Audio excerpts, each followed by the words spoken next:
estimados Andrea, Lisette, pues muy bienvenidos y bienvenidas. Veo que somos poquitos, ¿verdad? Somos 8, pero, no, o 7, pero muy firmes, ¿no? Entonces, muy bien, e interesados en este tema que es muy importante. Entonces, platíquenme, ¿ustedes practican la materia electoral?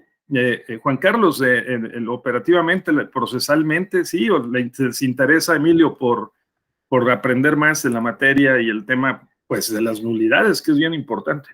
¿O son candidatos? ¿Por qué no platican? Candidatas también puede ser, ¿no? Pues yo estoy en el OPLE de Nuevo León. Aprendiendo, Emilio, más de la materia.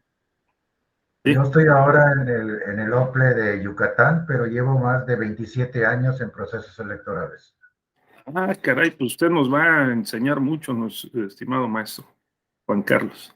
Vamos a compartir algunas cosas sobre el tema de las nulidades. Muy bien, entonces, Karen, ¿también en la materia electoral, sí, en la práctica? Sí, qué bueno. Y Iris, el Lisette, a ver si los podemos saludar y ver en algún momento. Andrea, pues todas y todos muy bienvenidos. Miren, vamos a hacer lo siguiente. Este es un tema fascinante, ¿no? Que es uno de los principales, el tema de las nulidades. Y yo creo que conviene trazarnos una ruta que nos lleve por un camino para entenderlo para todos, quienes estén más o quienes estén menos familiarizados, ¿verdad? Poder ir de la mano, tenemos hoy, tenemos mañana, ¿sí? Para poder trabajar estos temas, las nulidades electorales. Entonces, si todos y todas son abogados, supongo que sí, pero si no, también es importante que de la mano podamos ir viendo estos contenidos. Entonces,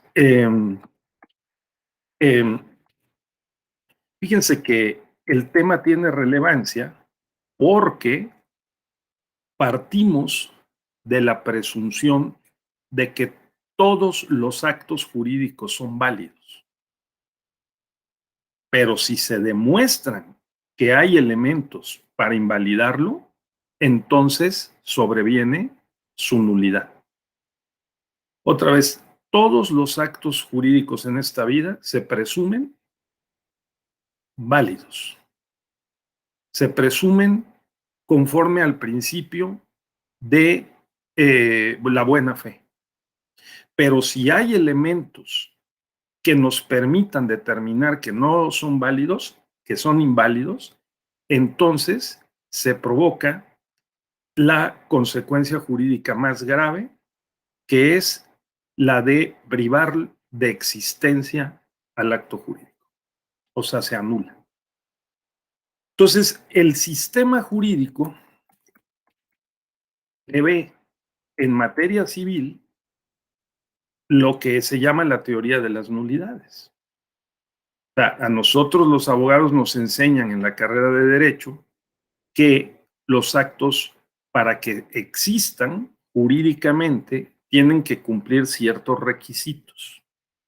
Si esos requisitos no se cumplen parcialmente o totalmente, entonces se sobreviene la nulidad relativa o la nulidad absoluta, ¿no? ¿Se acuerdan ustedes, no, Emilio? Sí, Lisette, la nulidad relativa se provoca cuando hay actos que están viciados, como decimos, ¿no?, en el lenguaje jurídico, o que son irregulares, pero que se pueden restaurar. Por ejemplo, si equivocamos un nombre, si equivocamos un domicilio, en un contrato lo podemos subsanar. Pero si nos equivocamos sobre el objeto que se va a vender o comprar, entonces eso sí puede ser más grave, ¿no? O si la persona ha sido coaccionada para firmar un contrato, entonces el acto es nulo. Entonces hay de nulidades a nulidades. Hay de factores y de irregularidades de unas a otras. Unas pueden ser más y otras menos graves. Entonces, esto es bien importante. La teoría de las nulidades presume que nuestra voluntad es de buena fe y que suscribimos contratos, convenios, testamentos, toda la gama de actos jurídicos, ¿no?, con base en la buena fe, y que es verdad lo que estamos planteando, presumiendo. Entonces, esto tengámoslo en cuenta, porque en materia electoral aplica absolutamente. Las nulidades pueden ser más o menos graves.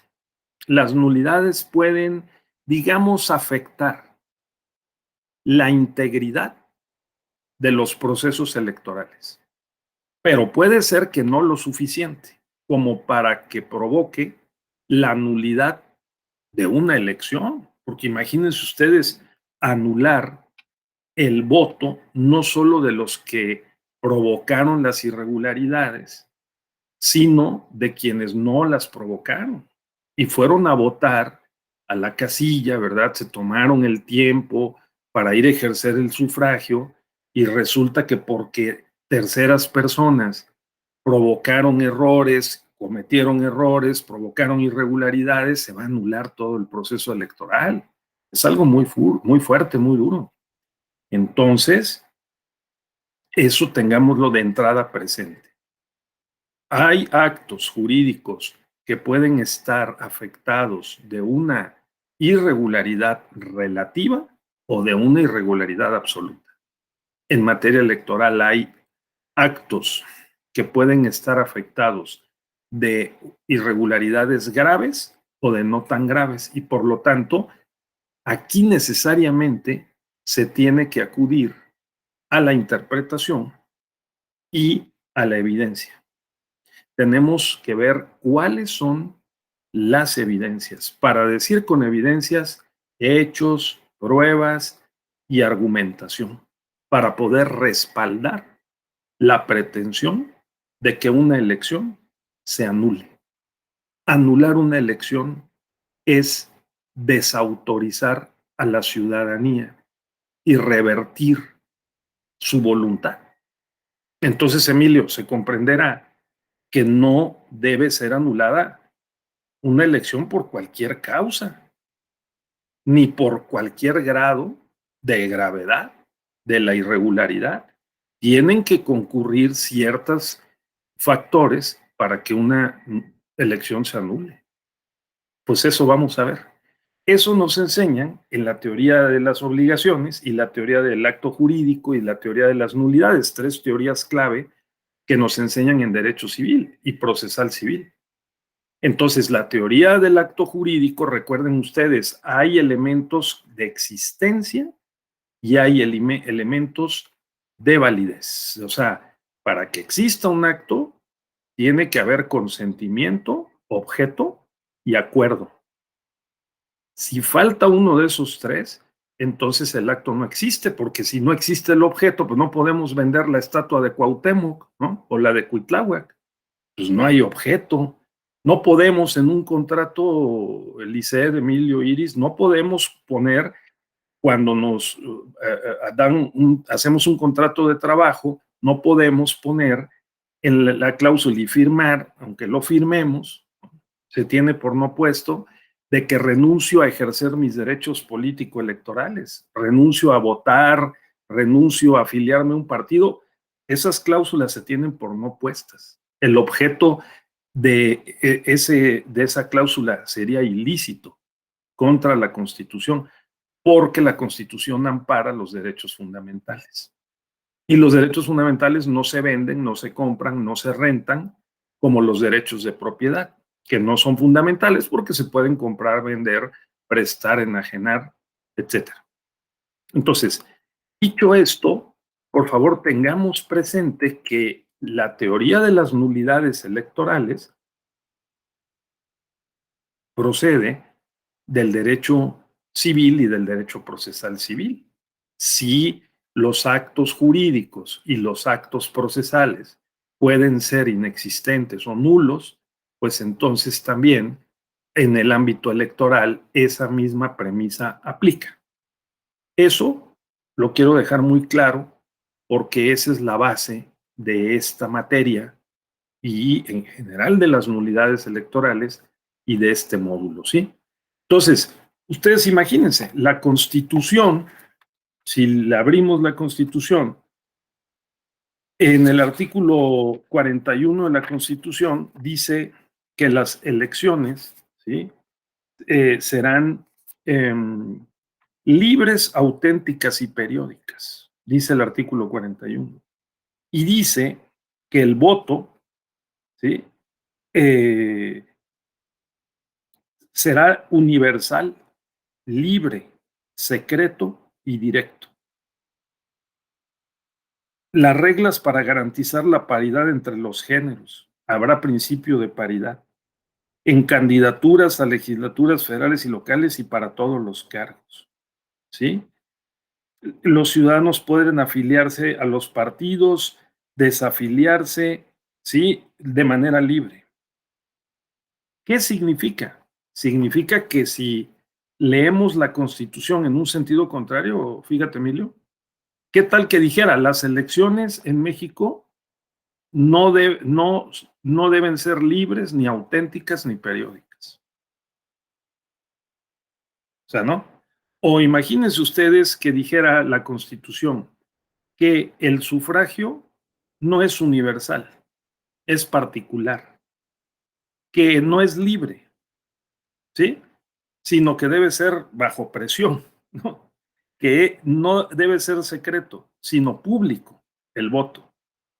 Y no directo, sino indirecto, sino que, por ejemplo, Emilio vota por otra persona y esa persona vota por Emilio para elegir diputado o senador, ¿no? O que tiene que votar en la plaza pública o tiene que mostrar en la casilla por quién votó, ¿sí? O que algunas personas que aunque tengan 18 años no pueden votar por razones, por ejemplo, de su idioma, aunque sean mexicanas. Pues esa no es la universalidad del sufragio.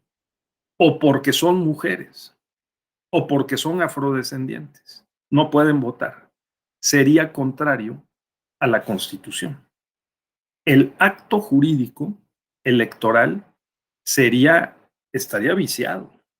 Entonces, para entender cuál es el sentido de la nulidad de las elecciones, se requiere tener una sensibilidad y una racionalidad que nos permita comprender que el acto jurídico electoral tiene ciertas características. El acto del sufragio tiene ciertas características. Debe ser libre, personal, universal, secreto, ¿verdad? Intransferible el voto. Y si no lo es, si hay dudas, si hay irregularidades, si no se verifican las condiciones conforme a las cuales se deban dar el acto de votar, el sufragio, en los términos en los que está previsto en la Constitución y en las leyes, entonces se debe anular. ¿De acuerdo? Ese es el sentido. Entonces, no es lo mismo anular un voto en una casilla porque esté mal marcada la papeleta, ¿verdad? A que anulemos la votación o anulemos toda una elección. No es lo mismo. Se puede anular uno o varios votos mal ejercidos en la casilla. Se puede anular toda una casilla, pero se puede anular toda una elección. La medida en que aumente esta magnitud de la nulidad es la medida en que se requiere mayor gravedad en la irregularidad para que esa nulidad se decrete. ¿De acuerdo, Emilio? ¿Sí? Sí. Entonces, hasta aquí vamos bien. Ninguna pregunta, está todo claro. Otra vez, los actos jurídicos se presumen válidos, no se presumen inválidos, porque si no viviríamos en un mundo jurídico de extrema inseguridad. No, no, no, no, no. La buena fe se presume y la validez de los actos se presume en los actos jurídicos. Ahora, algún acto es inválido o hubo mala fe, hay que probarlo. Y eso aplica en esta materia. ¿De acuerdo? Bien, nosotros tenemos un sistema electoral que procede de 1996 a la fecha, los últimos 25 años, que hemos perfeccionado el que las nulidades sean decretadas, resueltas por los tribunales, por el Tribunal Electoral del Poder Judicial de la Federación, a través de sus 5 salas regionales, o bien de la sala regional especializada en algunos casos, ¿sí? Y de la sala superior del tribunal. O sea, 5 salas regionales y la sala superior. En última instancia, la sala superior revisa que los actos, las resoluciones, como las que mencioné, que el voto sea universal, libre, secreto, personal, directo, intransferible, ¿no? O bien que las elecciones sean auténticas, auténticas, imagínense ustedes. Vamos a ver más adelante qué significa auténticas o justas, con integridad, ¿no? Apegada a los criterios legales, a los criterios jurisdiccionales, que se cumplan los requisitos que establecen las leyes, la Constitución y las convenciones internacionales. Entonces, es un asunto delicado, ¿no? De 96 en adelante, imagínense, hemos depositado nuestra confianza en que sean los jueces, magistradas y magistrados, los que decreten si las elecciones fueron válidas o si no fueron válidas, en última instancia. Y para eso, todo el sistema electoral está plagado de garantías precisamente para el sufragio. De lo que se trata, a final de cuentas, es que las elecciones sean libres, auténticas y periódicas. Eso está en el artículo 41, Emilio, y eso es el valor más importante que hay que defender. ¿De acuerdo?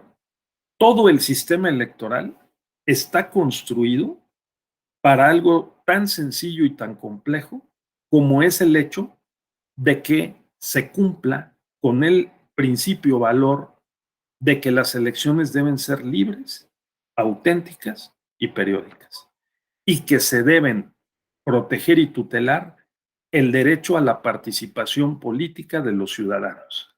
Luego se nos olvida, pero el artículo 9 de la Constitución establece el principal, el núcleo de los derechos políticos.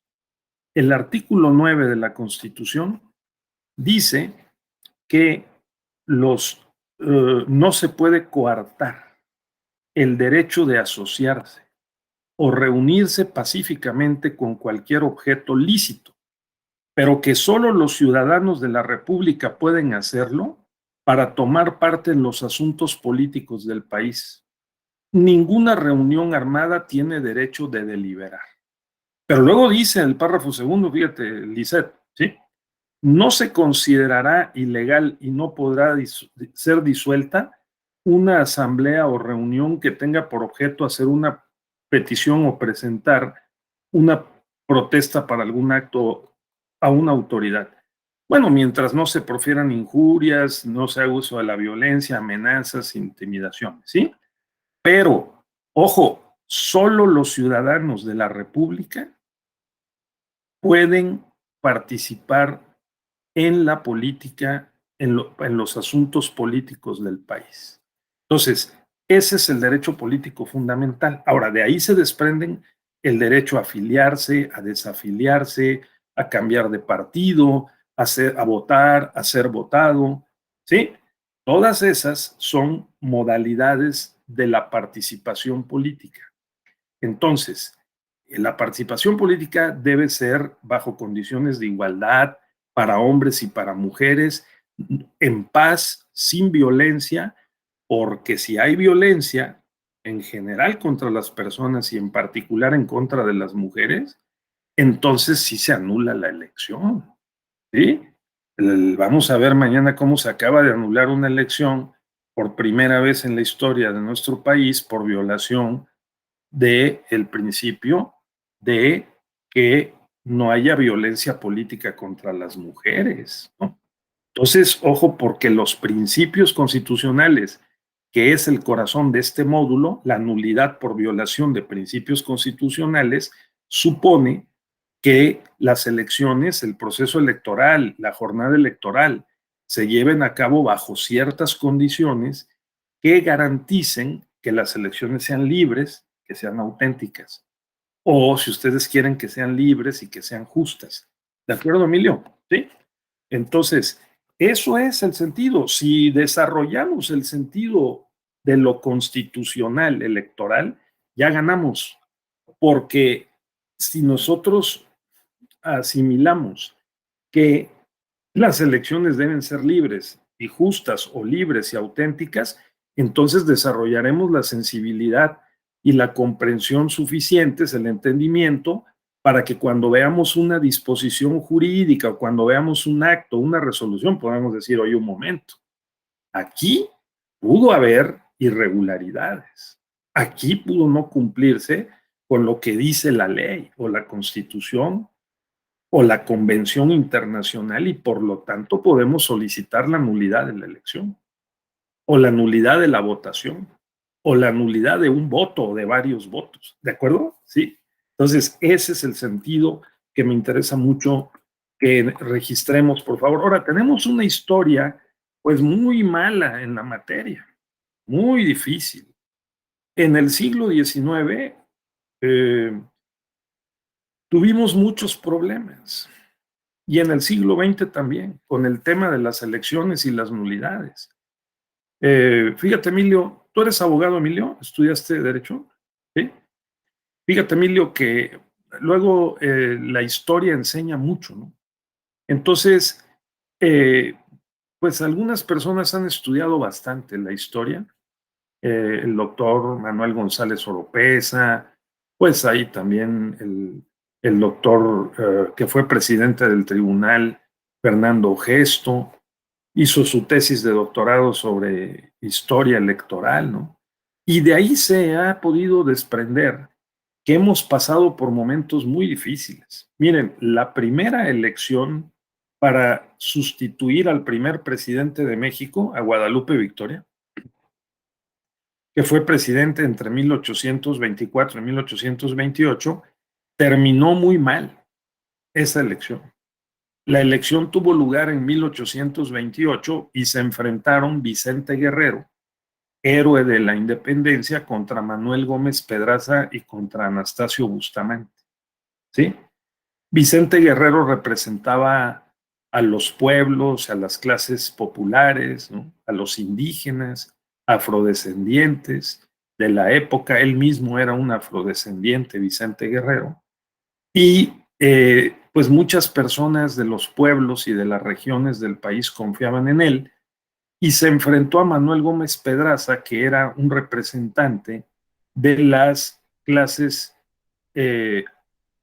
aristócratas, pudientes, ricas, ¿verdad? Que vivían sobre todo en la Ciudad de México y en otras ciudades grandes del país, Puebla, Querétaro o Guadalajara. Y Anastasio Bustamante era el jefe del ejército. Entonces, pues la Constitución de 1824 tenía una disposición muy riesgosa, que ha sido muy criticada, ¿no? Y en su momento lo fue también, porque imagínate, Emilio, la Constitución de 1824 lo que decía, que el que quedara en segundo lugar sería vicepresidente de México. O sea, es como si en el año 2000, el presidente hubiera sido Vicente Fox y el vicepresidente Cuauhtémoc Cárdenas, ¿no? O que en el año 2006 el presidente hubiera sido Calderón y el vicepresidente López Obrador. ¿Qué les parece? ¿Te parecería que las cosas iban a ir bien, Emilio? No, no, o sea, no, pero eso decía la Constitución de 1824. Decía que el que quedara en segundo lugar sería vicepresidente. Porque, pues, tomamos el modelo,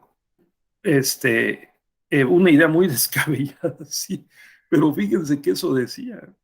Entonces, ¿por qué lo pusimos así? Pues porque por la idealidad de que los que pierden también estén representados. Eso, o sea, la idea era introducir un contrapeso, ¿no?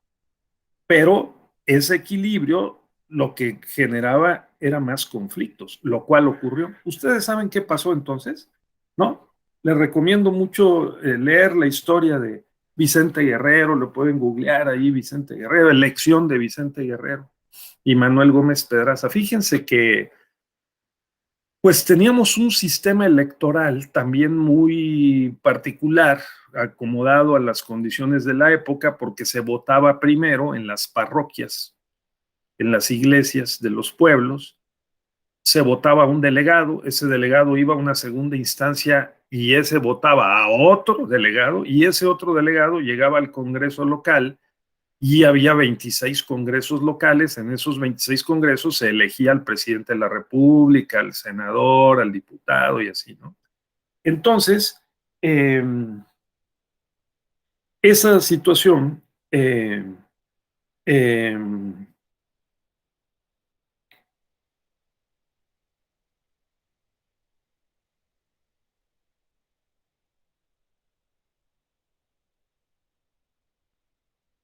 esa situación generó un desastre, un baño de sangre, un baño de sangre.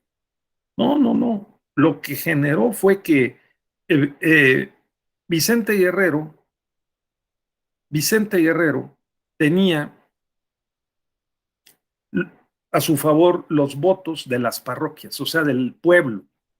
La gente del pueblo votó por Vicente Guerrero, pero como se votaba por un delegado, ese delegado cuando llegó a votar por el otro delegado que llegaba a ser diputado y votar en el Congreso local, allí se dice, hay evidencias de que Manuel Gómez Pedraza compró los votos, fíjense ustedes, del delegado, que era diputado local, y voltearon la votación de tal manera que en el recuento de los votos de los congresos locales, el que resultó ganador fue Manuel Gómez Pedraza y no Vicente Guerrero.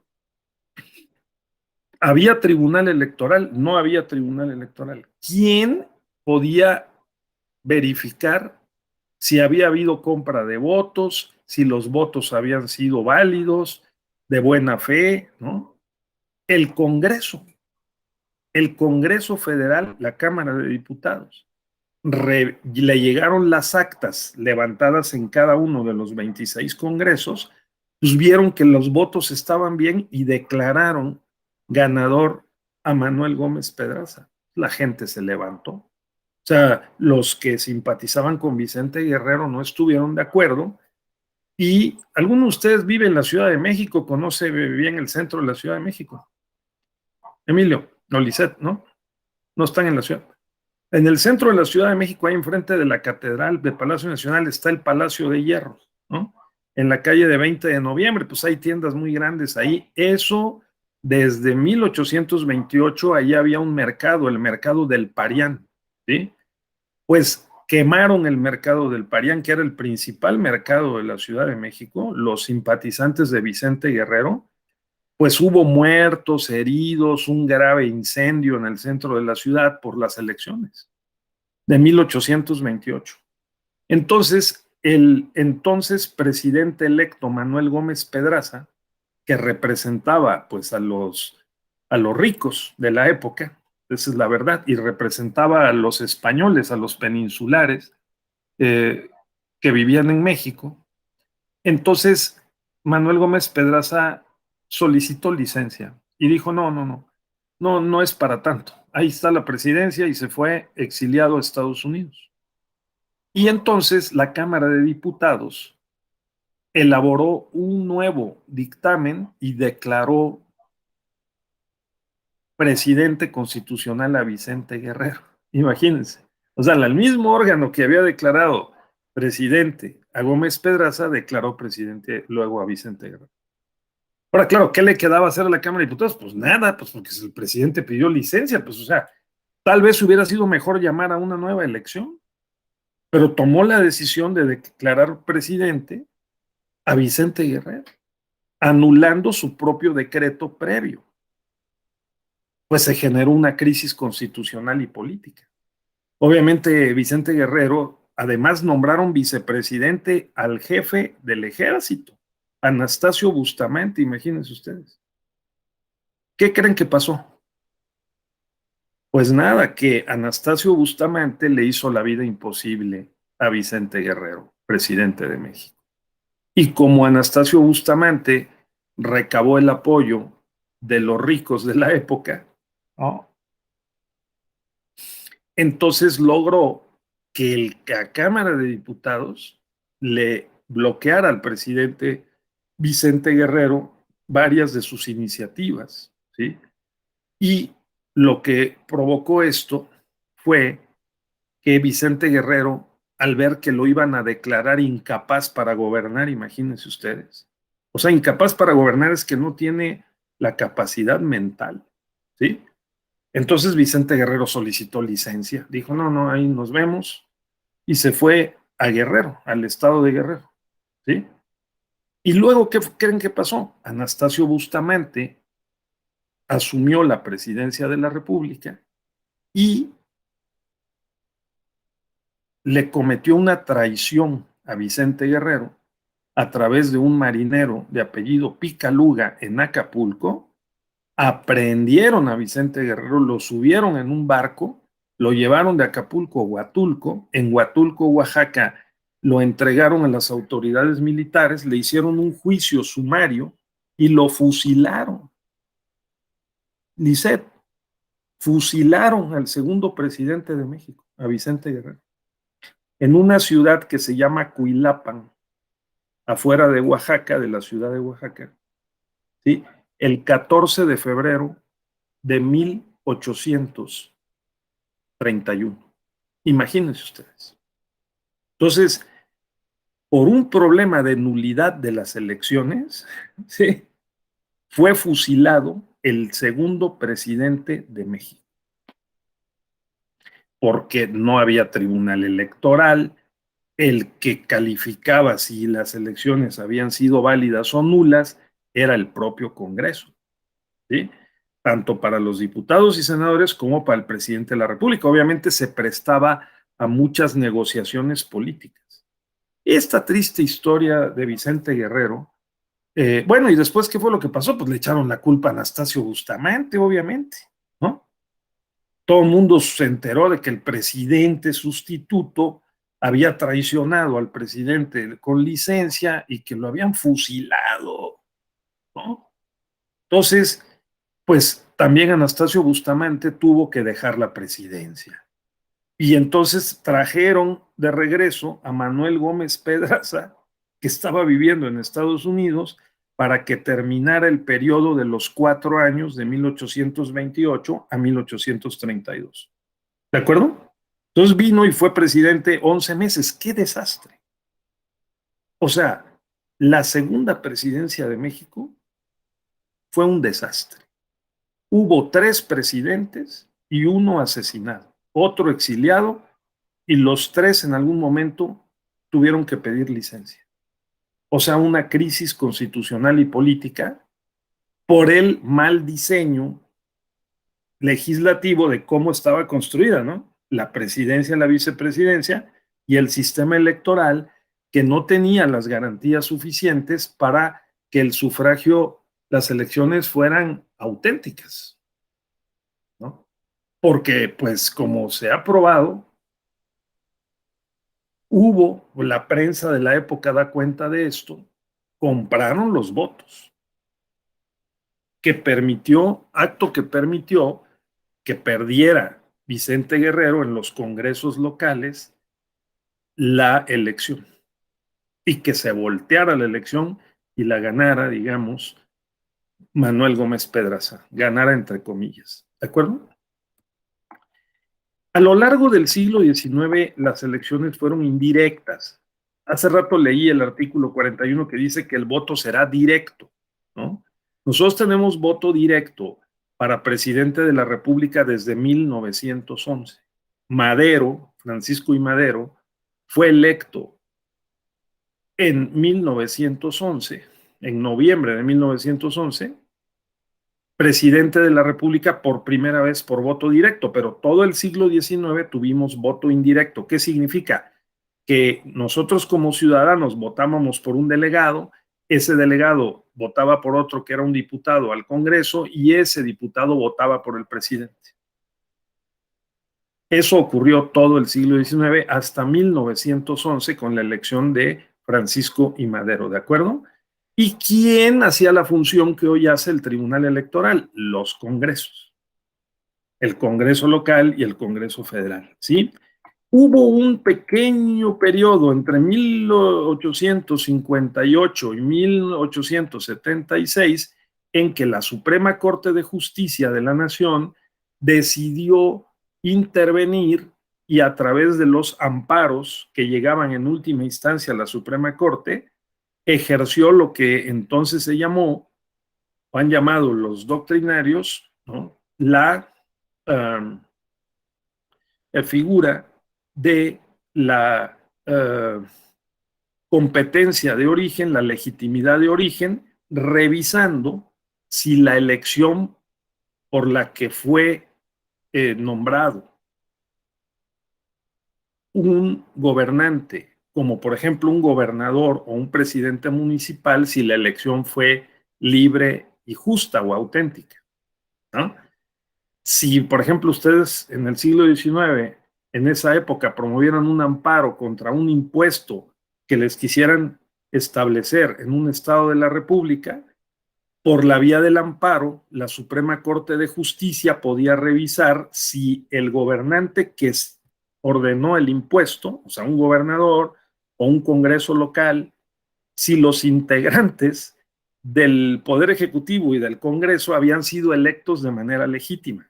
La legitimidad de origen, Emilio, imagínate, ¿sí? Pues era un asunto muy interesante, ¿no?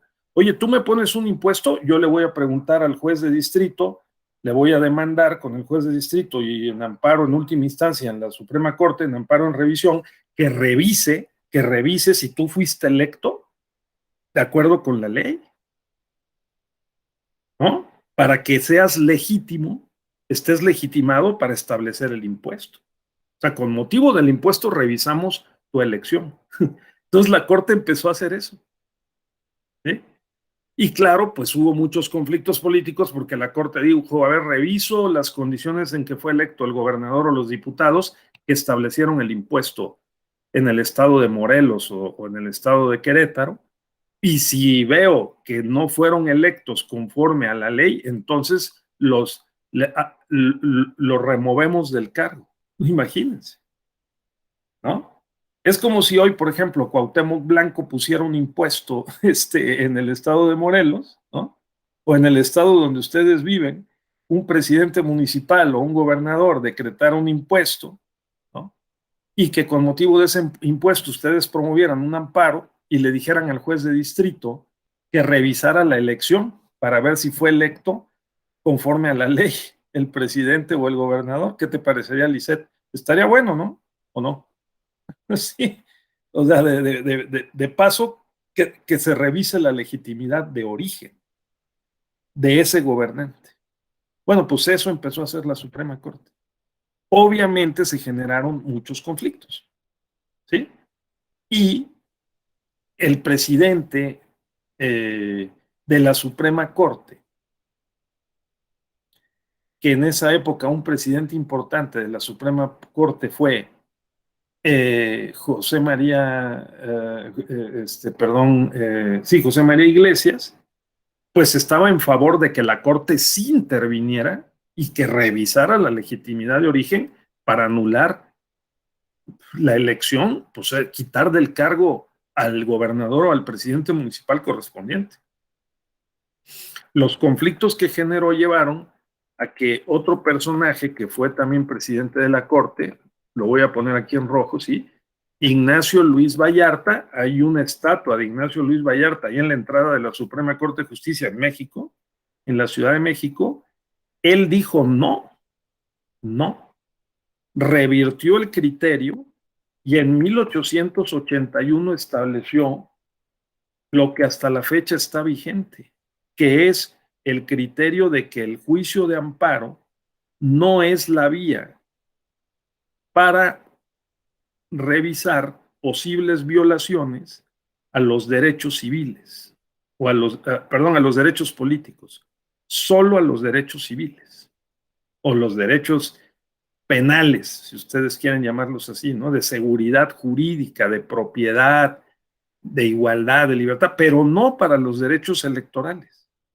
Por eso existe el Tribunal Electoral y el juicio de la ciudadanía, el juicio de revisión constitucional, ¿sí?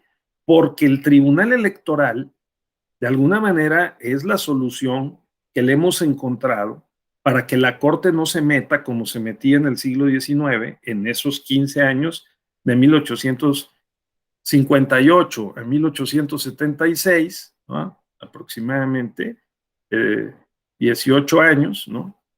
A revisar la legitimidad de origen de los gobernantes que querían establecer, por ejemplo, impuestos. Bueno, pues de allí viene el que tengamos a la fecha esta doble forma de proteger los derechos políticos, ¿de acuerdo? Bueno, en la larga época del PRI, desde 1929 hasta 1996, en términos generales, ¿sí? Estos conflictos se resolvieron en el Congreso Federal y en los congresos locales. Poco a poco fuimos cambiando este modelo hasta que en 1996, pues el acuerdo entre los partidos políticos y la decisión correspondiente legislativa fue que se le encargara al Tribunal Electoral la posible nulidad de las elecciones. ¿De acuerdo? De todas. Tanto de los, en última instancia, ¿sí? De los presidentes municipales, diputados locales, diputados federales, senadores, gobernadores, ¿sí? Presidente de la República. Entonces, es la sala superior, de ahí la importancia de este órgano del Tribunal Electoral del Poder Judicial de la Federación, el que le corresponde el revisar en última instancia que la voluntad del electorado haya sido respetada. O sea, que el artículo 41 y el artículo 9 de la Constitución prevalezcan en sus términos, Emilio, ¿sí? Porque ahí dice que las elecciones deben ser libres, auténticas y periódicas. Y dice que el voto debe ser universal, personal, libre, secreto, intransferible. Y que tenemos derecho a participar en los asuntos públicos del país. Luego, entonces, hay que revisar que eso ocurra a lo largo del proceso electoral, incluso antes de que comience el proceso electoral, cuando hay aspirantes a ser precandidatos y luego candidatos, para garantizar que todos partan en igualdad de condiciones y que no saquen ventaja. Entonces también tiene que haber equidad en la contienda. ¿De acuerdo? A ver qué pasa si los gobernantes o los servidores públicos se meten en la contienda y inclinan la cancha a favor del candidato del partido en el gobierno. Pues entonces están violentando el principio de equidad en la contienda. Entonces la contienda no fue auténtica.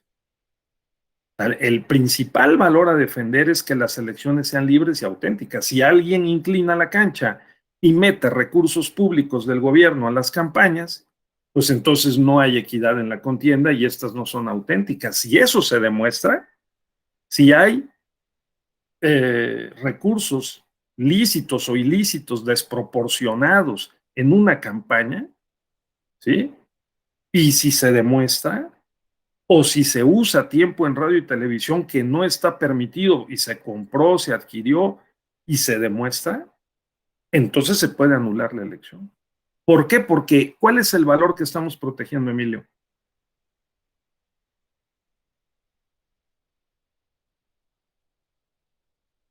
Tu micro. Otra vez, disculpe, es que no escuché. ¿Cuál es el valor que estamos protegiendo? ¿De equidad? El de equidad. Y el valor de la equidad, el principio de la equidad, a su vez, ¿qué valor protege?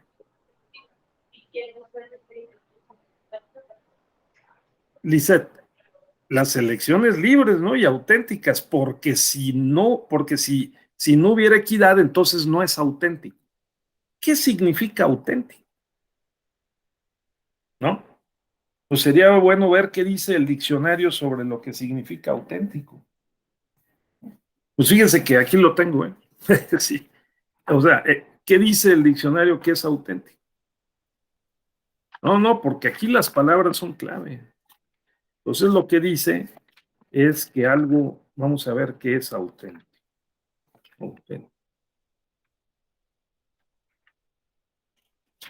Fíjense que auténtico significa, dice aquí,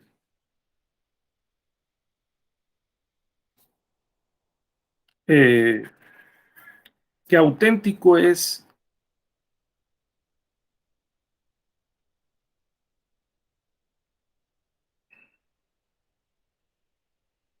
acreditado de cierto y positivo por los caracteres, requisitos o circunstancias que en ello concurren. Cierto y positivo, ¿sí? Por las circunstancias que en ello concurren. Autorizado o legalizado, que hace fe pública, ¿sí? Entonces, lo auténtico es aquello que es acreditado de cierto y positivo por los caracteres, requisitos o circunstancias que en ello concurren. Para que una elección sea auténtica, deben de concurrir ciertas circunstancias. ¿Cuáles, Emilio? De acuerdo con lo que hemos platicado, ¿qué circunstancias deben de concurrir para que no se anule una elección? Que sean libres, auténticas. Claro. Para que no se anulen, tienen que ser libres y auténticas. Y para que sean libres y auténticas, ¿qué tiene que pasar? ¿Qué características debe tener el voto? Pues, secreto, libre, universal. Exactamente. Ahí está. Eso es la clave, ¿de acuerdo? Eso es la clave para entender el tema de las nulidades. O sea, todo lo que se busca con la legislación, con la administración y con la jurisdicción electoral, con la justicia electoral, es certificar que las condiciones en que se ejerció el voto es que lo que dice la Constitución. Eso que acaba de decir Emilio, que el voto fue libre, secreto, personal, directo, universal, intransferible. Que lo que dijo Lisset, que hubo equidad en la contienda, que no se metieron las autoridades y no usaron los recursos públicos para favorecer a un candidato, que el servidor público que se convirtió en candidato no hizo uso de su cargo para la promoción de su imagen. Obviamente esas cosas luego no pasan, luego sí hacen uso, ¿no?, del cargo para promover su imagen para lograr la candidatura. Luego sí hay dinero irregular, ilícito o de fuentes no aclaradas en los procesos electorales, ¿no? Luego se dice que el crimen organizado está metido financiando las campañas, ¿no? Entonces, si todas estas cosas se demuestran, se pueden anular las elecciones. Porque, otra vez, ¿qué es lo que estamos protegiendo? Se activan todas las alarmas y en el proceso electoral para detectar que estos factores que concurren para viciar el acto jurídico del sufragio, ¿sí?, no estén presentes, y si están presentes, que no sean de tal gravedad que conduzcan a anular la elección.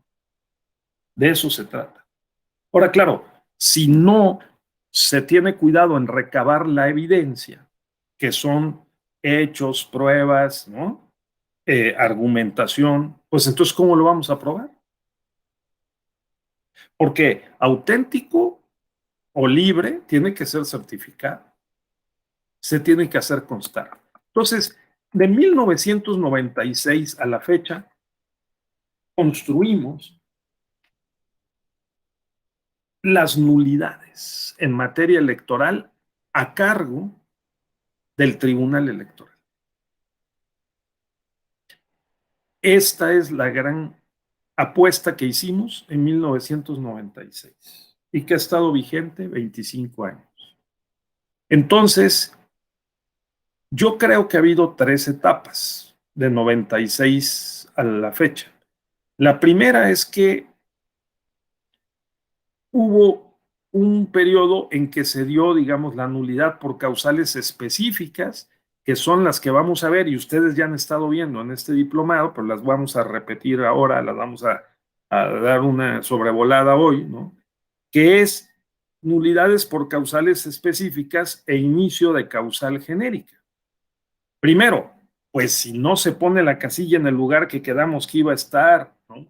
Si se permite que voten personas que no están en el padrón electoral y que no lleven una sentencia del tribunal que les autorice para votar porque, por ejemplo, perdieron, extraviaron su credencial de elector, o porque las personas que fueron designadas para estar en la mesa directiva de casilla fueron sustituidas violando las reglas de sustitución, ¿sí? de la mesa directiva de casilla, por ejemplo, ¿no? O que entregaron el paquete electoral en una fecha distinta a la que está convenida para reportar el resultado y entregar el paquete electoral que adentro lleva las actas y las boletas. Bueno, pues hay aquí hay una presunción de que hubo irregularidades y que se puede anular, ¿no? Porque está debidamente reglamentada, muy reglamentado, todo lo que puede pasar durante la jornada electoral.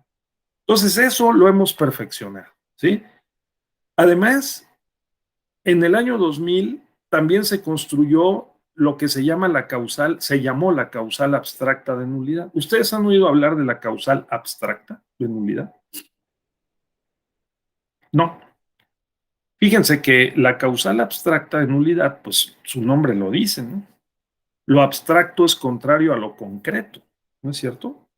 Pues lo concreto es lo que está dicho en la ley o en la Constitución. Causales concretas o específicas de nulidad, pues es las que vamos a ver ahorita, que dice, oye, tiene que estar la casilla en el lugar que quedamos, las personas que quedaron autorizadas para recibir la votación, las personas que estén en el padrón, tienen que entregarse los resultados, abrir la casilla a tal hora, cerrarla a tal hora, entregar las actas y los paquetes en determinado plazo.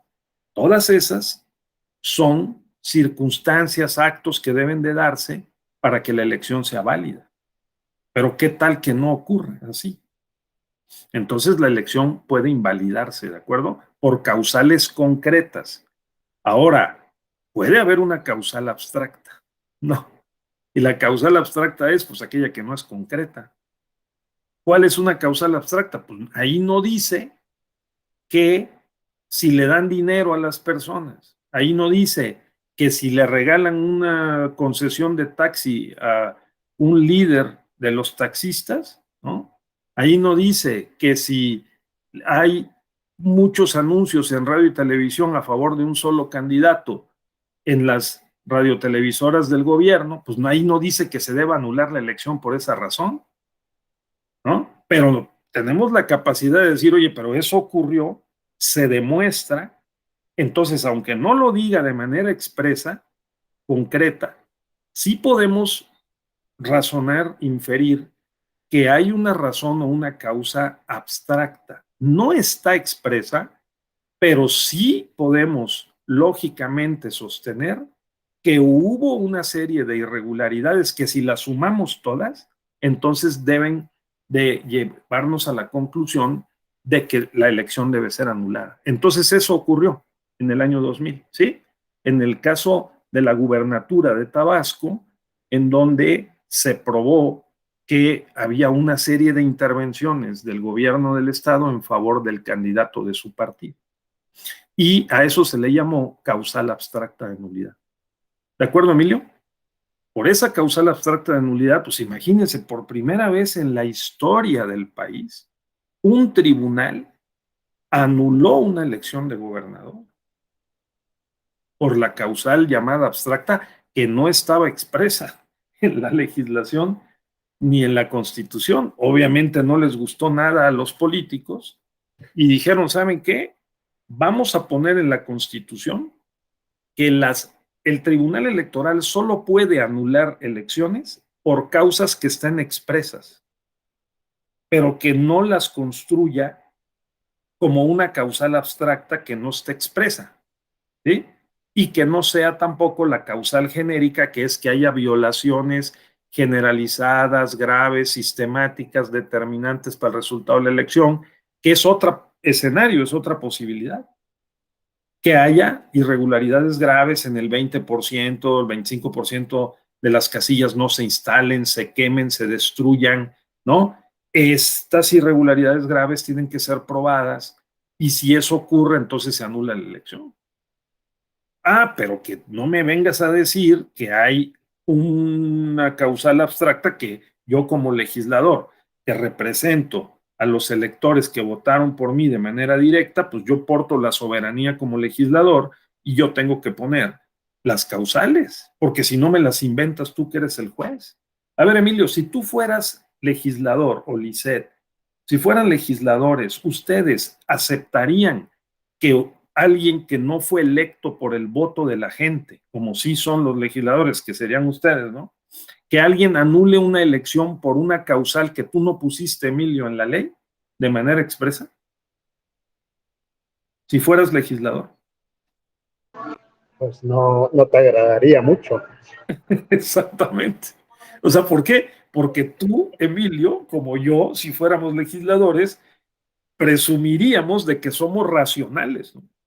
De que tenemos la capacidad de poder y diagnosticar e integrar todos los elementos para escribirlos en la Constitución y en la ley, ¿no? Electoral, para decir, oye, cuando se dé esta causa, se anula la elección, cuando se dé esta, se anula la elección, cuando se dé esta, se anula la elección, ¿no? Es más, si se dan varias de estas y son generalizadas, graves, determinantes, porque hubo una competencia muy cerrada entre el primero y el segundo lugar, se anula la elección. ¿Sí? Pero no me digas que la vas a anular por una causal que yo no puse. Bueno, pues eso hizo el Tribunal Electoral. Ahora, si fuéramos magistrados, Lisset, magistrada Lisset, ¿no? El magistrado Emilio, o sea, ¿qué dirían ustedes? Oye, yo estoy viendo que el legislador Emilio no colocó todas las causales. ¿Por qué? Pues porque resulta que de la causal 1 a la causal 10, ¿sí? Puso una serie de razones de por qué el acto jurídico de votar es nulo. Podemos anular un voto, muchos votos o toda la elección, ¿sí? Pero resulta que no puso, por ejemplo, que si se metía el gobierno a dar concesiones a los taxistas, que si usaba su radio y su televisión para favorecer a un candidato, ¿no? Que si amedrentaba a las personas y les mandaba avisar que les iba a retirar los permisos para vender en la calle. Todas esas, ¿no? Son intervenciones que no estaban previstas como causal de nulidad en el año 2000, pero que se dieron en los hechos. Y entonces la magistrada Lisset se quedaría cruzada de brazos, o si te llegan las pruebas, Lisset, en un expediente, tú le dirías al legislador, oye, lo siento, pero aquí hay evidencias de que hubo irregularidades graves que llevan a la convicción de que se debe de anular la elección. ¿Tú qué harías, Lisset? Sí, lo que usted comenta, doctor. Sí, ¿no? Entonces, ese es el caso Tabasco del año 2000. en donde se anuló la elección para gobernador porque se probó en el expediente, no porque se lo fueron a decir al oído, al magistrado, a la magistrada Lisset, no, no, no. O sea, sino porque en un expediente ahí estaban las pruebas, los testimonios, los taxistas, el líder del sindicato, las horas, la evidencia de la pauta de radio y televisión que decía, oye, ¿sabes qué? Hubo un conjunto de intervenciones del gobernador y del gobierno, dieron dinero, programas sociales, apoyos, amedrantaron, amenazaron, etcétera, y por eso su candidato ganó por menos, por un poquito más de 1%. Entonces, imagínense, estuvo cerradísima la votación. Entonces, este es el conflicto entre la capacidad racional del legislador Emilio, ¿no? Para decir, sí, claro, yo pongo todas las causales, pero resulta que la dinámica propia del derecho electoral y de la política electoral conduce a que aparezcan de repente algunas causales o causas que no puede el legislador prever, y entonces pues la magistrada Lisset lo tiene que hacer valer, porque si no, ¿qué es lo que pasaría, Lisset, si tú la dejaras pasar y dijeras, no, pues yo no sé, pero ahí no dice, a mí el legislador Emilio no me dijo que yo por esa causal podía anular? Oye, pero te lo están probando en el expediente. Entonces dice Lisset, pues entonces sí lo anulo. Si no lo anularas, Lisset, ¿qué pasaría? ¿Cuál sería la consecuencia? Pues lógicamente no hay un Estado de Derecho. Exactamente. Cualquiera se burlaría y haría lo mismo, ¿no? O sea, habría impunidad, Lisset. Exacto, no habría Estado de Derecho. Entonces eso fue lo que los magistrados razonaron en el año 2000 y dijeron, bueno, está bien, el legislador no lo previó, pero nosotros lo inferimos, porque sí, porque por sus consecuencias, ¿no? Como dice Lisset, no habría Estado de Derecho, pues cualquiera va a burlar la ley y va a haber impunidad, pues entonces, ¿para qué estamos aquí? Como dijo aquel, pues no soy florero, ¿no? O sea, ¿no? Sí, ¿verdad? No soy florero. Sí, para estar ahí contemplando que pasen las cosas nada más. Entonces la sala superior en esta etapa 96 a 2006 dijo, momento, si no está expreso, pero si me lo prueban, yo puedo dar el paso y construyo una cosa que se llama causal abstracta de nulidad. Y eso fue lo que se hizo. Ahora, claro, Emilio se molestó mucho, ¿no? Y entonces dijo en el año 2007, ¿sabes qué?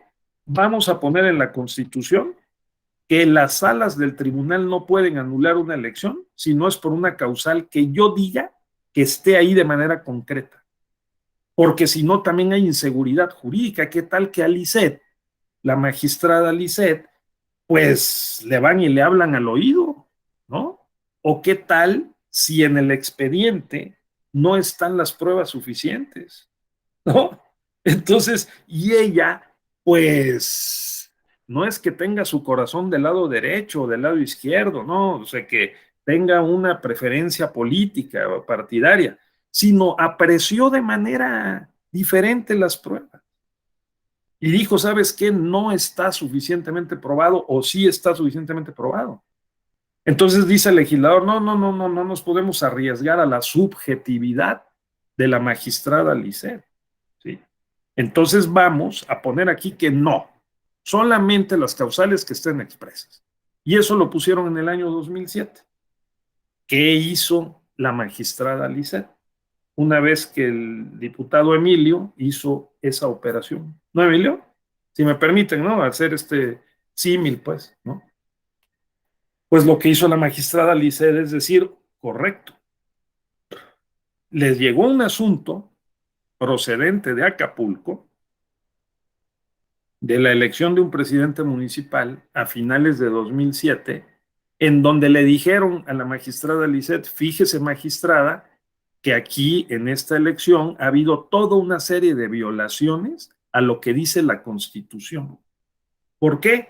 No, pues porque están amedrentando al electorado, porque salieron unos vestidos con capucha negra, vestidos de negro, y estuvieron en las calles el día de la elección, en los lugares en donde se sabía que no se iba a votar, que se iba a votar en contra del que ganó, ¿sí? Y entonces todas esas, pues no están en la ley, pero se pueden inferir y se puede razonar y se puede probar además que violó principios constitucionales. ¿Cuáles? Pues todos. El artículo 41 de la Constitución dice, vean ustedes, que las elecciones deben ser organizadas conforme a ciertos criterios. Y esos criterios o principios son certeza, legalidad, independencia, ¿no? ¿Qué otro dice? Imparcialidad, ¿no? ¿Qué otro?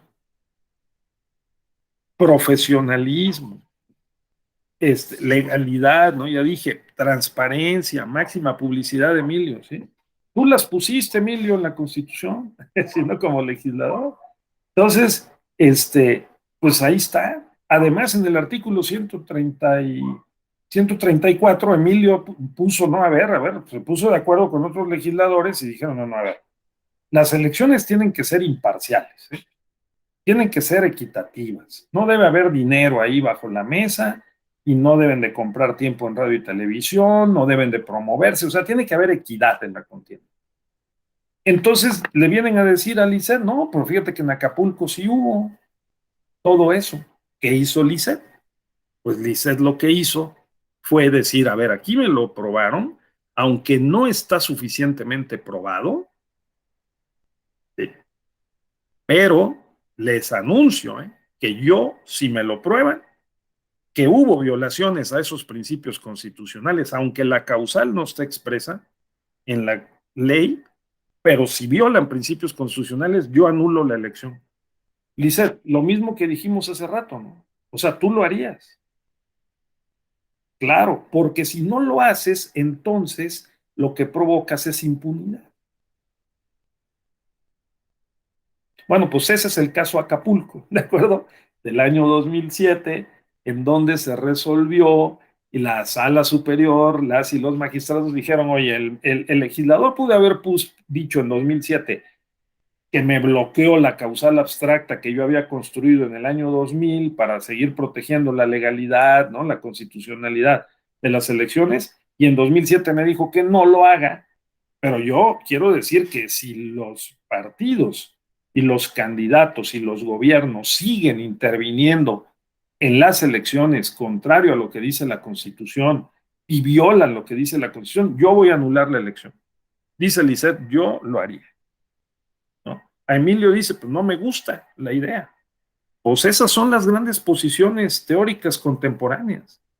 ¿Hasta dónde un magistrado o magistrada, ¿no?, tiene la facultad, la atribución para poder hacer esa operación, Lisset, aun cuando no esté autorizado expresamente por el legislador, pero que esté en juego la integridad de las elecciones, ¿sí? Sí, claro. Porque aparte, nosotros tenemos compromisos internacionales. La Declaración Universal de los Derechos Humanos, la Convención Americana de Derechos Humanos dice que las elecciones deben ser libres y justas. Entonces hay que proteger esos valores, ¿no?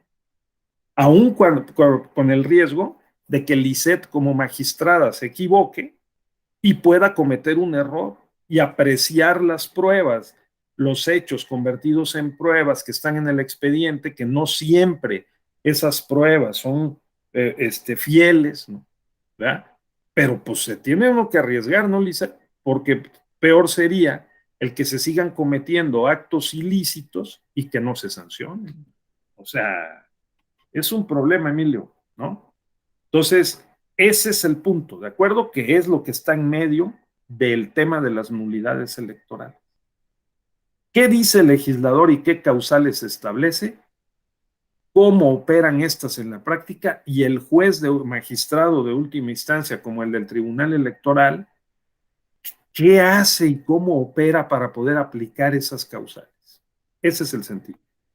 Entonces, 2007 a 2014, nulidad por violaciones constitucionales, las construyó y desarrolló la Sala Superior, pues anuló algunas elecciones, claro que sí, las ha anulado por violación de principios constitucionales. Ahora, ingresó a la Constitución en 2014 3 causales de nulidad muy concretas, que es, oiga, se pusieron de acuerdo los partidos y los legisladores, ¿no?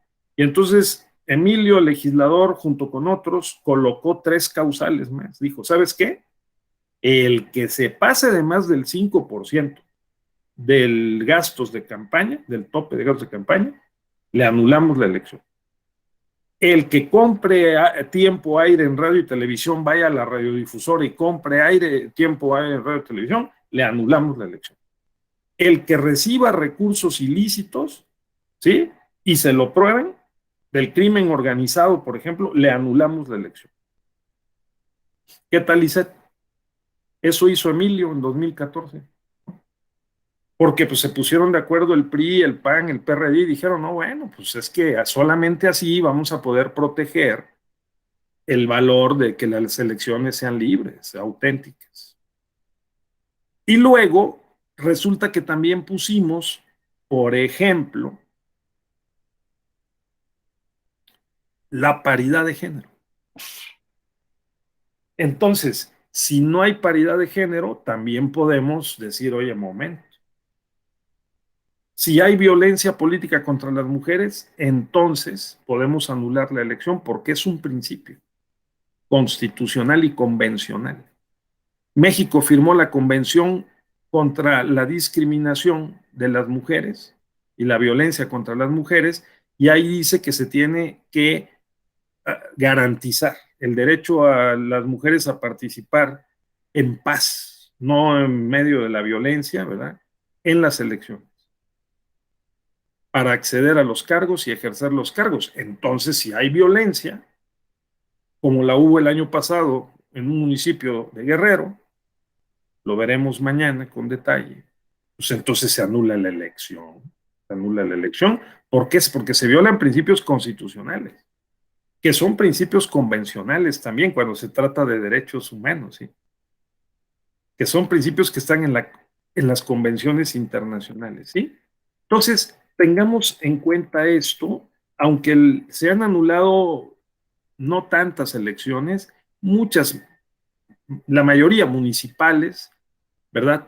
La minoría elecciones constitucionales con partidos políticos, pero ahí está, ¿de acuerdo?, la posibilidad. Así que bueno, esto de entrada quería yo compartir con ustedes para que lo tengamos presentes, compañeras, compañeros. Marifer, está claro, ¿no? El legislador puede establecer unas causales, sí, pero el magistrado puede inferir de la Constitución y de las convenciones que hay violación de principios constitucionales, y aunque el legislador no lo diga, pues sí, nada más que no las podemos dejar pasar, porque si nos las prueban, pues entonces le aplicamos la causal de violación por principios a principios constitucionales. Eso es muy importante. Bien, ¿algún comentario hasta ahora, hasta aquí? ¿Está claro, Lisette? ¿Sí, Emilio? Una pregunta yo nada más. Perdón. A ver, por favor.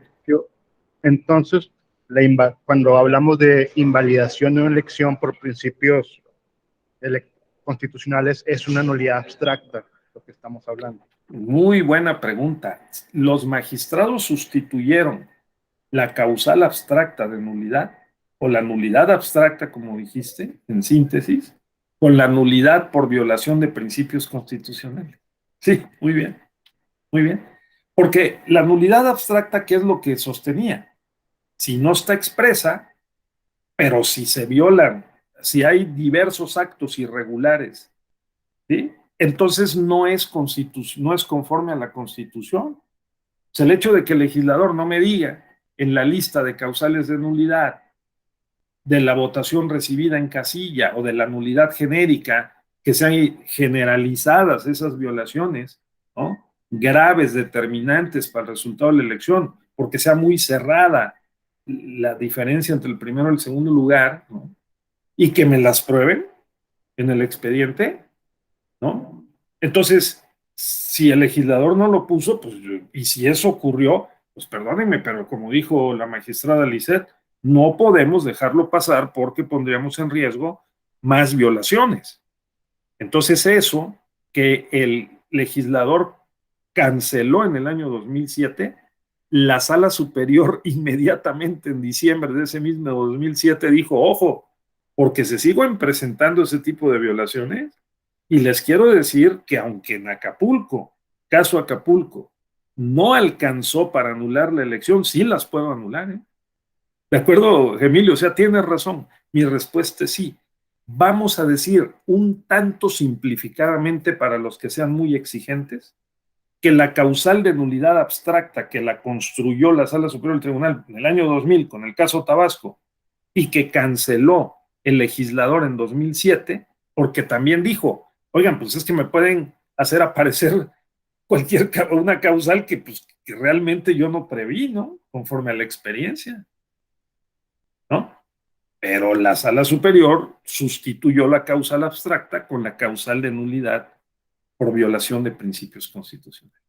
Ahora, ¿cuáles principios constitucionales? Híjole, pues revisemos la Constitución, porque está plagada de ellos. Desde el principio de no discriminación, el principio de legalidad, el principio de todos los que dijimos, ¿no? Certeza, profesionalismo, independencia, imparcialidad, todos esos, no uso de recursos públicos, hasta la violencia en razón de género, ahora es una causal de nulidad por violación de principios constitucionales.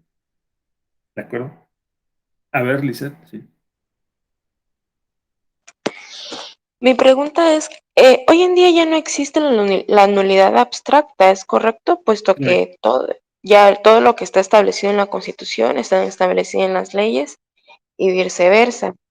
Ahora Ajá. bien, ¿qué sucedería si, no sé, alguna nulidad que no está establecida, bueno, alguna causal de nulidad que no está establecida en la Constitución y en la ley? Es decir, los tiempos van cambiando, ¿no?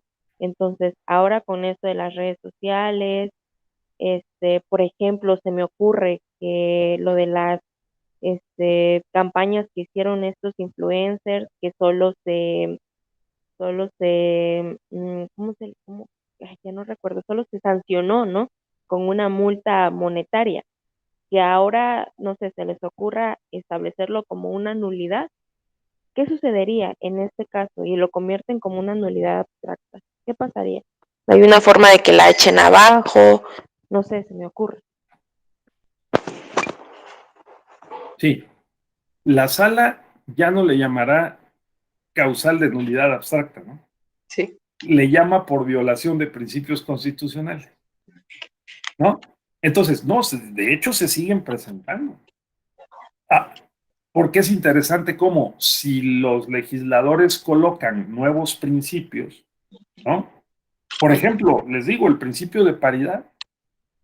Se puede anular una elección en un ayuntamiento si no se respeta el principio de paridad, o bien se ajusta para que se respete.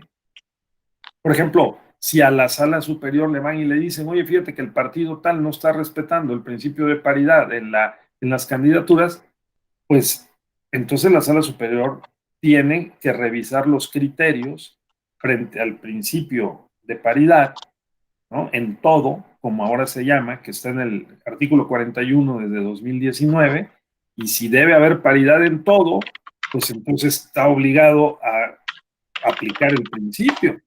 Y si un partido no lo respeta, pues entonces tiene que ordenarle que lo ajuste. No es una nulidad, pero es un ajuste de la aplicación de ese criterio, ¿no? Ahí les encargo el micrófono, ¿no, Marifero? Alguien que se... Entonces, y luego, pero sí se puede dar la nulidad en casos de violación grave de principios constitucionales, como se dio el año pasado recientemente en Guerrero, porque le pintaron las bardas, porque le dijeron a la candidata de cosas, porque la llenaron de improperios, de calumnias, groserías, la amedrentaron. Hubo violencia en razón de su género, las viejas nunca van a gobernar, ¿no? Entonces, todo ese tipo de expresiones, fueron documentadas con notario público y todo, y dijeron los magistrados, no, momento. O sea, los que iban a votar por ella también se inhibieron, ¿no? Y dijeron, oye, no, en un ambiente de presión y de coacción y de violencia, pues así no es válida la elección y la anularon. Ojo, porque ese caso es muy importante. Mañana lo vamos a detallar, ¿sí? Entonces, la respuesta es sí, Lisette. O sea, no harán lo mismo los magistrados de decir, a ver, redespierto la causal abstracta. No, no. Con la causal por violación de principios constitucionales, con eso tenemos. Es un arma poderosísima, porque esos principios están en la Constitución, pero también están en los convenios internacionales. Porque esa violación, esa nulidad por violación en razón de violencia política de género, está en la CEDAW, que es la Convención contra la Eliminación de todas las formas de discriminación en contra de las mujeres. ¿Sí? Entonces, y los tribunales internacionales como la Corte Interamericana viene sosteniendo desde hace años de que se tiene que respetar el derecho que tienen todas las personas, y en particular las mujeres, que tienen una condición de rezago estructural histórico en la participación política. Pues no ha habido una sola rectora de la UNAM, ni presidenta de la República, nunca, ¿no? Entonces, pues ese rezago, pues abramos los ojos y démonos cuenta de que pues, hay que corregirlo. ¿Cómo lo corregimos? Pues con el principio de paridad. ¿Y cómo le hacemos? Pues que no haya violencia contra las mujeres, que no le pinten las bardas, que no las estén acosando, que no las estén ahí molestando, que no las estén amenazando. Pues sí, ¿no? Ahora, no solamente los hombres, Emilio, las mujeres también, Lisette. O sea, porque también puede haber violencia política entre mujeres, güey, ¿no? ¿Sí? Entonces, eso es un principio. Y por lo tanto, como deriva de ahí de la convención, que es un compromiso que tiene el Estado mexicano, pues hay que hacerlo valer. ¿De acuerdo? Bien. Entonces, tengámoslo presente, por favor. Vamos a ver, vamos a ver, vamos a ver, vamos a ver. Oh, bueno, de allí que esta materia sea tan interesante, ¿no? Permítame, por favor. Porque eh, de ahí que esta materia sea tan interesante. No es nada, o sea, sí es especializado, pero pues es perfectamente comprensible para cualquier persona, ¿no? O sea, los actos jurídicos tienen que tener cierta condición, ¿no? Y entonces, pues no, no, hay que considerar. Ahí se ve bien lo que les estoy mostrando, ¿sí? ¿Sí? Sí. Bueno, entonces miren, hay ciertos criterios que rigen el sistema de nulidades. Primero, la nulidad solo opera por causas previstas por la ley, salvo la violación de principios constitucionales, ¿de acuerdo? Eso tengámoslo presente. Se tiene que hacer todo lo posible, los magistrados como la magistrada Lisset, por no anular la elección. Hay que ver que esté bien probadas las irregularidades, porque aquí hay otro principio que opera, que es el de la conservación de los actos válidamente celebrados. O sea, partimos de la presunción de la validez de los actos, no de la invalidez, porque si no viviríamos en un mundo, si de por sí es un mundo muy complejo, imagínense ustedes. Entonces, no. Luego, la irregularidad debe ser determinante para el resultado de la elección. ¿Sí? La irregularidad debe ser determinante para el resultado de la elección.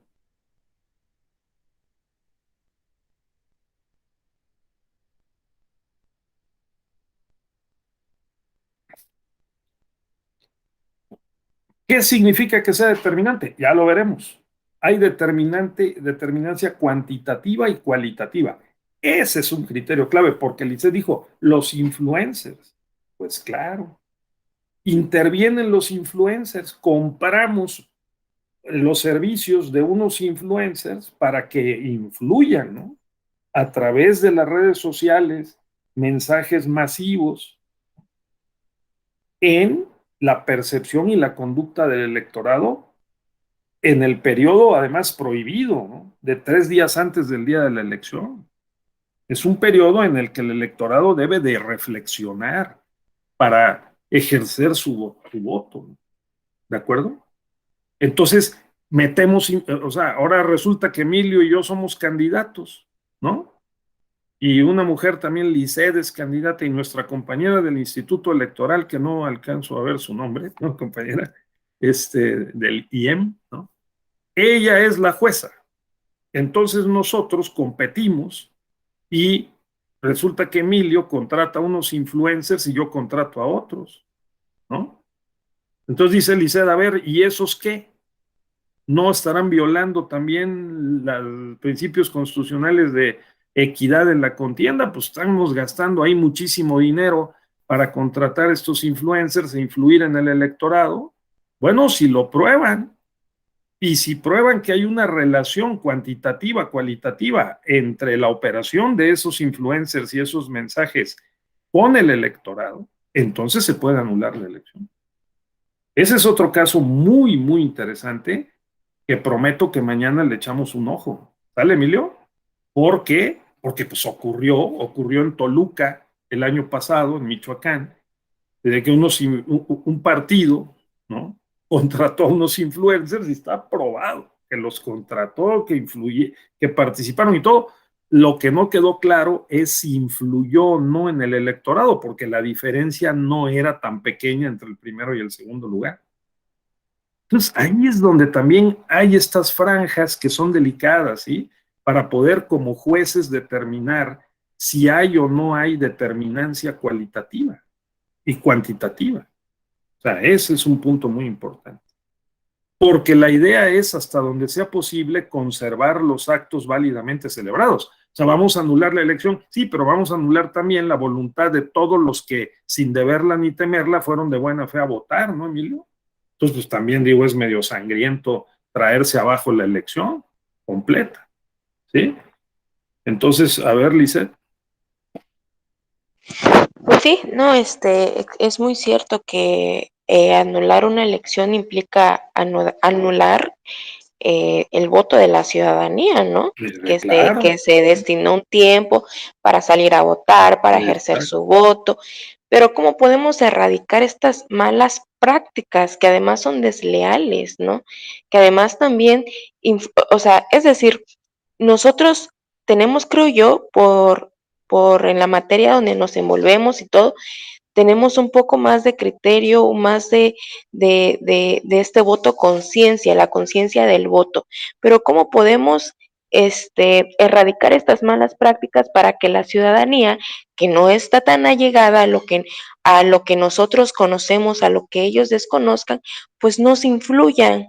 O sea, no influyan en todas estas no se dejen llevar, ¿no? Por todas estas malas prácticas desleales. ¿Cómo podemos erradicar eso? Porque pues está bien dicho de que sancionar monetariamente ya no es una sanción prácticamente. Bueno, pago mi sanción y se acabó. Y el próximo año, el próximo proceso vuelvo a hacer lo mismo. Entonces, ¿cómo podemos erradicar estas malas prácticas? Es muy difícil, pero yo no sé, ojalá y en algún momento se pueda hacer. Sí, efectivamente es un problema delicado, Lisset. Sí, sí. Pues es un poco de cultura jurídica y política, otro poco es de medidas cautelares, que es lo que hace la Comisión de Quejas y Denuncias, ¿sí? De los OPLE locales y del INE, ¿no? Y de los procedimientos especiales sancionadores, los llamados PECES. De eso se trata, de que bajen la publicidad, de que le manden decir a Twitter, a Facebook, ¿no? De que está habiendo una operación ahí de desinformación o de una operación que reporte y que diga a ver qué está pasando, que detengan esa operación. O sea, sí tenemos en la próxima reforma electoral que atender estos aspectos, hasta donde sea racionalmente posible, Emilio, porque no hay todos los elementos también para poder, digamos, predefinir y regular los supuestos, ¿sí, Lisa? Correspondientes. Pero es lógico, ¿no? Lisa dice, oye, pues, o sea, va a seguir ocurriendo. Claro, las multas ya no son suficientes, hay que elevar el monto de las multas que sí duelan, ¿no? Y que no se le descuente del dinero del presupuesto destinado a los partidos. Hay quien propone que los políticos, los candidatos sean obligados solidarios y que también desembolsen de su dinero, ¿sí me explicó? Para que sí sea disuasivo, inhibitorio, porque si no dice, no, pues entonces ¿cuál Estado de Derecho? Pues le calculamos, ¿no, Emilio? Ahora que seamos candidatos y decimos, hombre, y me violo 2, 3, 5 veces la ley, total que me lo descuenten el año que viene, de lo que me van a dar, de lo que le van a dar al partido. Sí, pero eso no es lo mismo que decir, a ver, y se lo van a descontar a Emilio o a Raúl o a Lisette, ¿no? O sea, se lo van a cobrar, no descontar. O sea, pues sí. Entonces dice Lisette, pues si no, no acabamos nunca. Estoy completamente de acuerdo. Muy bien, Lisette. Ese es desarrollar, sí, el criterio jurídico, pues, ¿no? El criterio jurídico aplicado a lo político, ¿no? A ver, Lisette, y luego Moguel también. Ok, bueno, también existen las inhabilitaciones, como puede ser en el caso de violencia política de género o en los llamados PES, los procedimientos especiales sancionadores. Claro, claro. Pero es un comentario bastante acertado de que deben ser multas un poquito más elevadas para que duela o lo piensen, ¿no? Si bien en muchos casos está el use pending, que es también para que los partidos políticos ayuden o estén involucrados en la cuota. Y comparto el comentario que no debería ser así. O sea, para que se haga una conciencia de lo que está haciendo. Completamente de acuerdo, me parece una intervención muy lúcida. O sea, eso es el sentido. Eso es. Pues ojalá que lo logremos, ¿no? A ver, primero había levantado, ¿quién? Juan Carlos, luego Lisette también. A ver, Juan Carlos. Pero yo sí comparto con las compañeras todo esto, pero también creo que también sin menosprecio del avance y de la evolución que ha tenido el sistema electoral mexicano, yo me recuerdo hace 20 años no era lo mismo que te robaras una casilla o que desapareciera la voluntad del sufragio de los ciudadanos y que hoy por hoy eso ya no está sucediendo de manera sistemática y de manera masiva como sucedía en aquellos años. Entonces me parece que aunque lentos, hemos podido ir avanzando en los procesos democráticos y como dicen las compañeras, la cuestión hoy de paridad es la novedad, sin embargo, hace muchos años esto ni siquiera se contemplaba. O lo nuevo que está viniendo, que es la integración de las comunidades o de las cuotas indígenas, que de antes ni se vislumbraba. ¿Cómo era posible que un indígena se tuviera que cubrir una cuota para que tuviera representación el núcleo que representa? Entonces, me parece que indistintamente de las situaciones que poco a poco vamos avanzando y perfeccionando, irán saliendo cosas muy novedosas en las cuales los propios legisladores y la propia evolución del sistema electoral mexicano irá buscando las formas de ir, parchando o corrigiendo. Correcto. Sí, una muy buena visión con base en la experiencia aquí de don Juan Carlos, que dice, bueno, pero no es lo mismo el contexto de hace 20 años, que se creó la causal abstracta, que había diversas irregularidades, ¿no? Ahora que, pues, tiene razón, ha habido cada vez menos nulidades, ¿no, Juan Carlos? O sea, si contamos cuántas, pues la verdad es que el mayor número de nulidades se dan en elecciones municipales y de los pueblos y comunidades indígenas. Es muy raro que se anule una elección de diputado federal, de senador o de gobernador, ¿no? o de presidente de la República, pues sí, muy difícil, no imposible, pero sí muy difícil. ¿Por qué? Muy bien, Juan Carlos, yo comparto el punto de vista, la opinión del maestro Juan Carlos, que es el que también hemos ido avanzando, porque la democracia es un proceso, ¿no? De acumulación de experiencias. Sí puede dar saltos atrás también, pero hemos ido avanzando. ¿Verdad? Es muy difícil que en una elección federal pues haya un fraude, eso es muy difícil, eso es muy complicado. No es, vaya, se requeriría una maquinación gigantesca, no, eso no. Pero en las elecciones locales todavía puede haber, en algunos casos, comunidades remotas, casillas lejanas, donde puede haber algún descuido y que sí puede haber errores, ¿no?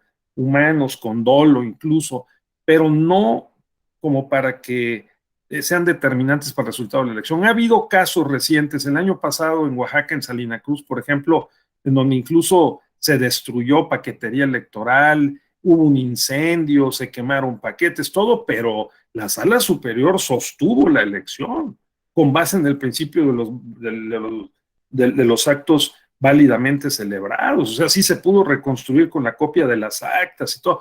Y eso llevó a decir, no, a ver, momento, aquí hubo un ganador, ¿eh? O sea, el que quieran destruir la paquetería y todo. Por ejemplo, en el caso de Campeche, ¿no, Juan Carlos? El año pasado.